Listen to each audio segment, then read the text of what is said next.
In 2011, as budget pressures mounted and military analysts called for streamlining operations, the U.S. Department of Defense faced a critical decision. Should they consolidate the roles of the Army and Marine Corps to reduce redundancy? With the Army's budget at $173 billion and the Marine Corps at $47.9 billion, the stakes were enormous. Logic seemed to favor consolidation. And yet, despite compelling recommendations, the military chose to maintain separate roles, a decision that would shape American military doctrine for years to come. But here's what makes this story fascinating. This wasn't just about military strategy or fiscal responsibility. It was about something far more fundamental to how large organizations actually make decisions: bureaucratic politics. Now, when most people hear bureaucratic politics, they imagine endless meetings, pointless paperwork, and frustrated public servants muttering about red tape. But what if I told you that bureaucratic politics is actually one of the most powerful forces shaping major policy decisions in both government and business? To understand what really happened in 2011, we need to use what political scientist Graham Allison calls the bureaucratic politics model. Think of it as an X-ray machine that lets us see through the formal explanations and official statements to reveal the actual mechanics of how big decisions get made. This model suggests that major policy decisions aren't just rational choices made by unified organizations. They're the result of complex bargaining games between different players, each with their own institutional interests, objectives, and ways of seeing the world. The 2011 military decision wasn't just about military effectiveness or budget efficiency. It was about power, prestige, institutional identity, and the complex web of relationships between different military branches, congressional committees, and defense contractors. Today, we're going to reverse engineer this decision to reveal the hidden machinery of bureaucratic politics. We'll see how organizational identities, career incentives, and institutional rivalries combined to produce an outcome that, on the surface, might seem illogical. And in doing so, we'll develop tools for understanding how big decisions really get made, not just in the military, but in any large organization.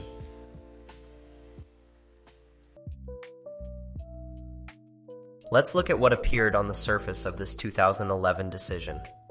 The Department of Defense faced a seemingly straightforward question. With defense budgets under pressure and two military branches performing similar roles, wouldn't consolidation make sense? The Army, with its massive $173 billion budget, and the Marine Corps, at $47.9 billion, often found themselves operating in overlapping capacities, particularly in ground combat operations. The official narrative emphasized the unique capabilities and traditions of each service. The Marine Corps was positioned as America's rapid response force, an agile, expeditionary force in readiness. The Army, meanwhile, was presented as the nation's primary land warfare component, designed for sustained ground combat operations. Key decision-makers included the Secretary of Defense, the Joint Chiefs of Staff, the Army and Marine Corps Service Chiefs, Congressional Armed Services Committee members, defense policy analysts, and military strategists. On paper, the decision-making process followed a clear hierarchy. The service chiefs would provide recommendations to the Joint Chiefs of Staff, who would then advise the Secretary of Defense, who ultimately made recommendations to the President. Congressional oversight would ensure proper checks and balances through budget authorization and appropriation. Despite calls for efficiency and consolidation from military analysts, despite significant overlap in roles and missions, and despite clear opportunities for cost savings, the decision maintained the status quo. The justifications focused heavily on tradition and existing capabilities, rather than future needs or fiscal realities. Consider these puzzling inconsistencies. While both services emphasized their unique roles, studies showed that between 2000 to 2011, there was significant overlap in actual military operations. The decision came at a time when defense budgets were under intense scrutiny, yet potential cost savings from consolidation weren't seriously explored. Performance metrics and efficiency studies that might have supported or challenged the decision were notably absent from public discussions. Most telling was what wasn't discussed in the official narrative: the complex web of institutional relationships, career paths, and organizational identities that would be disrupted by any major change. The formal decision-making process, with its neat organizational charts and clear chains of command, couldn't capture these crucial informal factors. This surface-level examination reveals the limits of formal organizational analysis. To understand why this decision really turned out the way it did, we need to look deeper at the bureaucratic politics churning beneath the surface. After all, as Graham Allison noted in his study of the Cuban Missile Crisis, what organizations say they're doing often bears little resemblance to what's actually driving their decisions. The gap between the official narrative and observable reality points us toward a more complex truth. Major organizational decisions aren't just about rational analysis or formal processes. They're about power, identity, and the intricate dance of bureaucratic politics.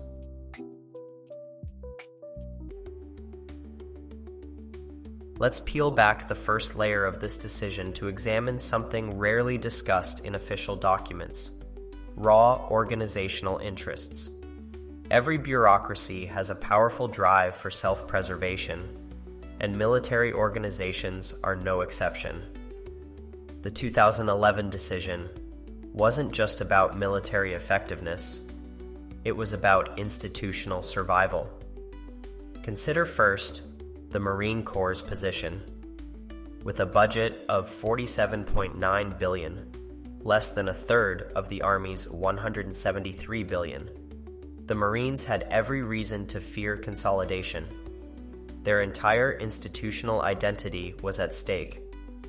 Since 1775, the Marines had cultivated a distinct warrior culture and expeditionary mindset. They weren't just fighting for budget dollars, they were fighting for their very existence as America's force in readiness. But this wasn't just about the Marines' survival instinct. The Army had its own organizational interests to protect. Despite its larger budget, the Army faced a different kind of existential threat.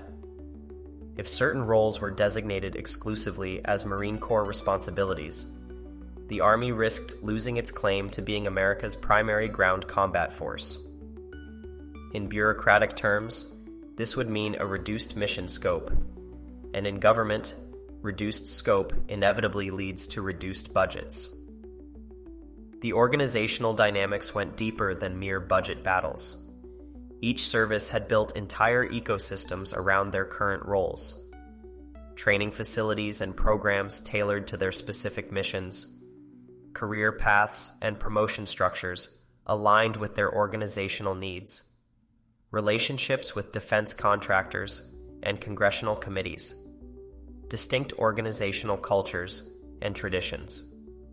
These institutional structures created powerful incentives to maintain the status quo. The Army's training system alone represented decades of investment and development. Similarly, the Marine Corps had spent generations perfecting their unique approach to combined arms warfare. Historical precedent played a crucial role too. The National Security Act of 1947 tried to unify the services under the Department of Defense, but instead of reducing inter-service rivalry, it actually hardened organizational boundaries. This history taught both services that maintaining distinct identities was crucial for organizational survival. What's fascinating is how these organizational interests manifested in seemingly rational arguments about military effectiveness. The Marines emphasized their rapid deployment capabilities and expeditionary culture. The Army highlighted its capacity for sustained ground operations and territorial control. Both services were technically correct, but these arguments conveniently aligned with their organizational interests in maintaining separate identities and budgets. This reveals a fundamental truth about bureaucratic politics. Organizations don't just pursue official objectives. They pursue their own survival and growth. The Department of Defense might officially exist to provide military capabilities, but its component organizations also exist to perpetuate themselves. This isn't corruption or malfeasance. It's the natural behavior of bureaucratic organizations. The 2011 decision, thus, wasn't just about military effectiveness or fiscal efficiency. It was about preserving organizational structures, protecting institutional identities, and maintaining the delicate balance of power between different military branches. These organizational interests created a powerful momentum toward maintaining separate roles, regardless of what pure military or budgetary logic might have suggested. Understanding this layer of bureaucratic politics helps explain why apparently inefficient arrangements persist.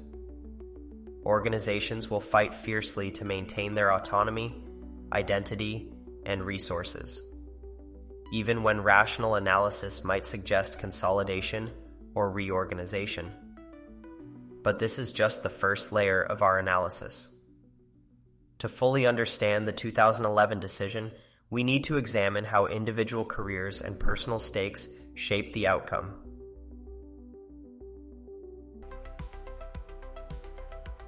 Graham Allison famously observed that where you stand depends on where you sit, meaning that a person's organizational position largely determines their policy preferences.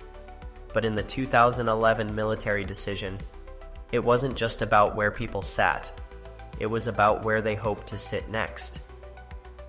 Consider the career implications for military officers. Any major reorganization would have disrupted established promotion paths and command opportunities. Senior officers who had spent decades mastering their service's distinct doctrine and culture faced a stark reality. Consolidation could make their specialized knowledge less valuable overnight. The stakes weren't just about individual careers, they were about entire networks of relationships and future opportunities. Military leaders know that their post-service careers often depend on maintaining good relationships with defense contractors, congressional committees, and other stakeholders. Let's look at how personal stakes influence different players. Military service chiefs. Supporting consolidation could be seen as betraying their service's interests. Future consulting and board positions often depend on service-specific expertise. Personal legacies would be judged by their defense of institutional interests. Congressional committee members, military bases, and contracts in their districts affected their re-election prospects. Relationships with specific service branches influenced their committee assignments. Future campaign contributions from defense contractors were at stake. Defense contractors. Existing contracts and relationships were tied to specific service branches. Different procurement systems meant different business opportunities. Personal relationships with military leaders influenced contract decisions. Even military analysts and think tank experts had personal stakes in the outcome. Their reputations and future funding often depended on maintaining good relationships with specific service branches.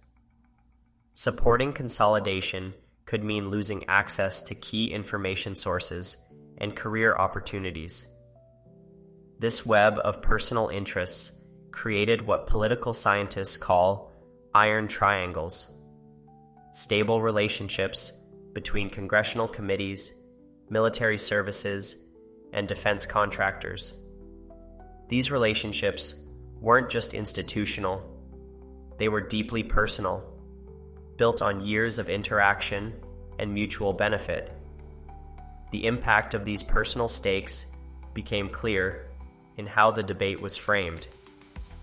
Rather than discussing potential efficiencies or cost savings, the conversation focused on preserving unique capabilities and distinct service cultures, arguments that conveniently protected existing career paths and relationships.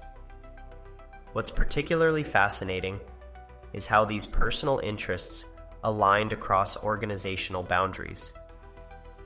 An Army general and a defense contractor might officially represent different organizations, but they shared a common interest in maintaining the existing system. Their personal stakes created unofficial alliances that were often stronger than formal organizational boundaries. Consider this telling detail. Of the military officials who supported maintaining separate services, many went on to lucrative positions in defense contracting or consulting, positions that might not have existed if the services had been consolidated. While we can't quantify exactly how many analysts predicted the eventual outcome, those familiar with these personal dynamics weren't surprised by the decision. This reveals another crucial aspect of bureaucratic politics. Policies that seem inefficient from an organizational perspective often make perfect sense when you consider the personal stakes involved. The 2011 decision wasn't just about military effectiveness or organizational interests. It was about protecting careers, preserving relationships, and maintaining the personal networks that make the system work. Understanding these personal stakes helps explain why organizational change is so difficult. It's not just about overcoming institutional inertia. It's about navigating a complex web of individual interests and relationships. But even this layer doesn't tell the whole story. To fully understand the 2011 decision, we need to examine how these personal and organizational interests played out in the actual process of bureaucratic bargaining.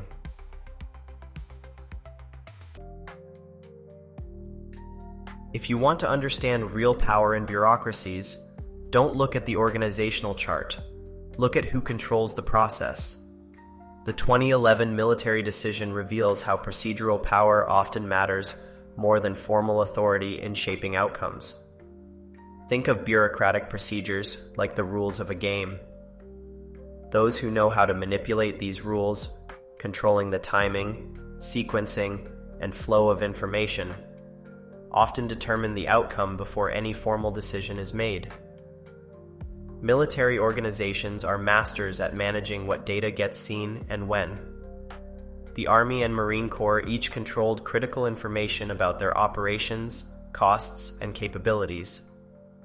When studies showed overlapping responsibilities between 2000 and 2011, this information could be contextualized, qualified, or simply buried in technical details that made comparison difficult. The power of information asymmetry became clear in how performance metrics were handled. While both services collected extensive data on their operations, they used different evaluation systems. Those who understood the bureaucratic process knew exactly when and where to intervene. Key decisions weren't made in single, dramatic moments. They were shaped through a series of smaller, seemingly technical choices. The power of sequencing was particularly evident in how the budget process was managed. By the time the final decision reached senior levels, earlier procedural choices had already eliminated certain options. As one military analyst noted, the real decisions are made long before they reach the formal decision makers. Both services excelled at using administrative requirements, review processes, and coordination requirements to slow down or redirect initiatives they opposed. Need more time to build opposition to a proposal? Request additional studies? Want to kill an idea without openly opposing it? Bury it in requests for more detailed analysis. Consider these procedural tactics, requiring extensive coordination across multiple offices, demanding detailed implementation plans before conceptual approval, raising technical questions that required lengthy studies to address, using security classifications to control information access. The genius of procedural power is its plausible deniability. No one had to openly oppose consolidation. They could simply raise reasonable-sounding procedural concerns. We support the concept, but we need more detailed analysis. This requires careful coordination with multiple stakeholders. We should study the implications more thoroughly. By controlling the process, bureaucratic players could give allies time to mobilize support, wear down opposition through delays in requirements, create opportunities for compromise and side payments, build procedural roadblocks that were hard to challenge. By the time the 2011 decision reached formal channels, the outcome was largely predetermined. The official decision-making process became more about ratifying choices that had already been shaped through procedural means than about making an actual decision. This reveals perhaps the most important lesson about bureaucratic politics. Formal authority matters less than procedural expertise. Those who master the rules of the bureaucratic game, who know how to control information, timing, and process, often have more real power than those with higher positions on the organizational chart. Understanding this layer of bureaucratic politics helps explain why seemingly irrational organizational arrangements persist. It's not just about formal authority or even organizational interests. It's about who controls the process through which decisions are made. And in bureaucracies, process is power.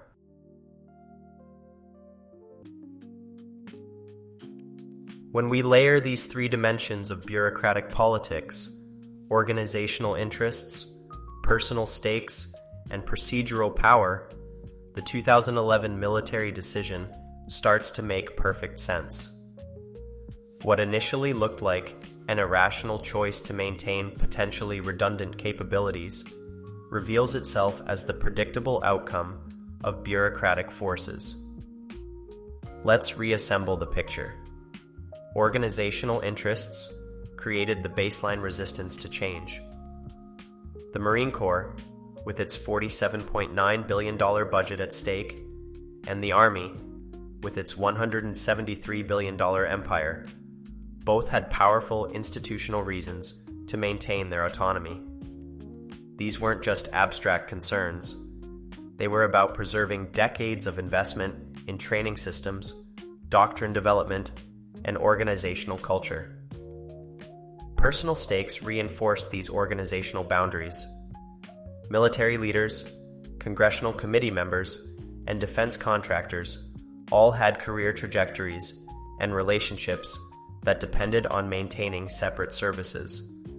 The where you stand depends on where you sit principle expanded to include where you hope to sit next. Future consulting jobs, board positions, and political opportunities all aligned with keeping the status quo. Procedural power then provided the tools to ensure these interests prevailed.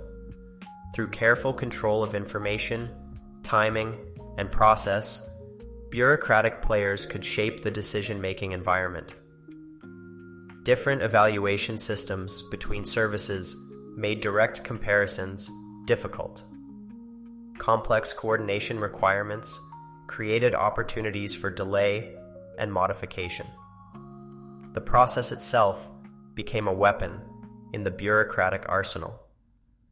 This pattern repeats across major policy decisions.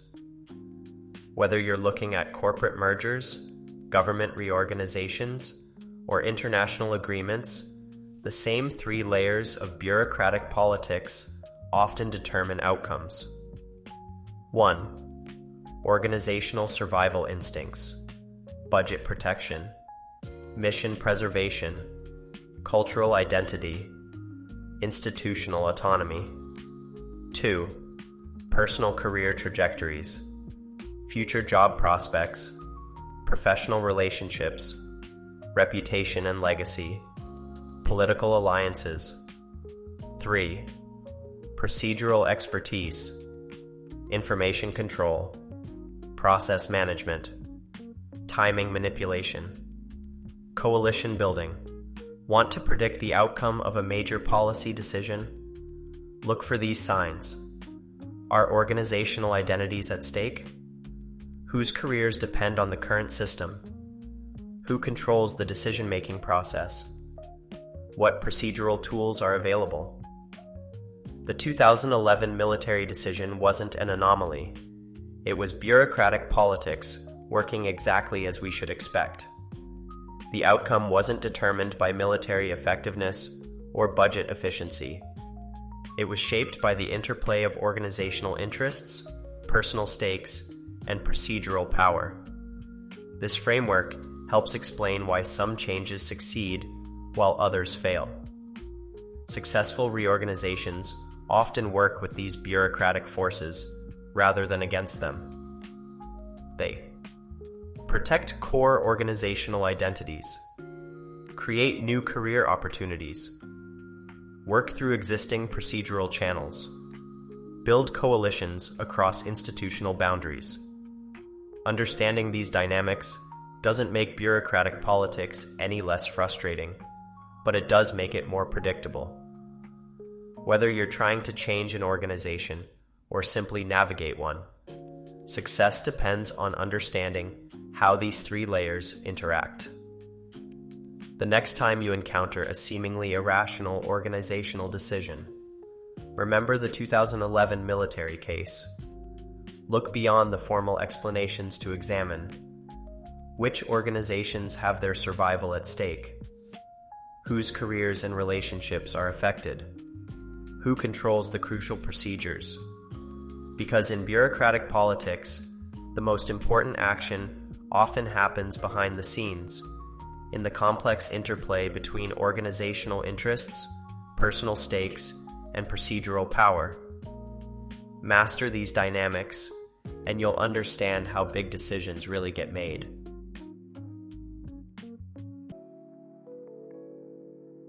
So where does this examination of bureaucratic politics leave us? The 2011 military decision wasn't just about maintaining separate Army and Marine Corps roles. It was a masterclass in how large organizations really function. Through the lens of bureaucratic politics, seemingly irrational decisions become perfectly logical outcomes of competing interests, personal stakes, and procedural expertise. First, imagine how the Army-Marine Corps decision might have played out differently if the budget context had changed dramatically. What if the defense budget had been cut by 50% instead of facing modest pressure? Would organizational survival instincts have produced different alliances and outcomes? How might personal career calculations have shifted under severe budget constraints? Second, look around at recent policy decisions in your own country.